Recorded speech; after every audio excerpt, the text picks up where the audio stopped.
शेतकऱ्यांना वीज बिल माफी. एप्रिल ते जूनचे शेती पंपाचे बिल थांबवले. शेतकऱ्यांचे 4,800 कोटींचे बिल होणार माफ.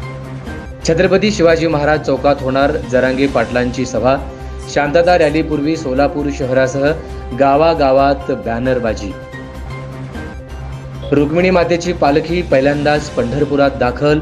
विठुरायाच्या सासुरवाडीच्या पालखीने पंढरपूर दुमदुमले. शेवटच्या मुक्कामासाठी वाखरीत असणार तब्बल 12 लाख भाविक. चोखोबा स्मारकाचा तो प्रश्न लवकरच मार्गी लावणार मुख्यमंत्री एकनाथ शिंदे यांनी शिष्टमंडळाला आश्वासन. दिलासादायक बातमी. उजनीच्या पाणी पातळीत मोठी वाढ.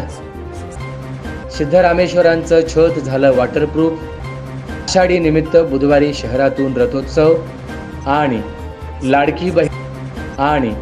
लाडकी बहीण योजनेसाठी अक्षरशः अर्जांचा पाऊस.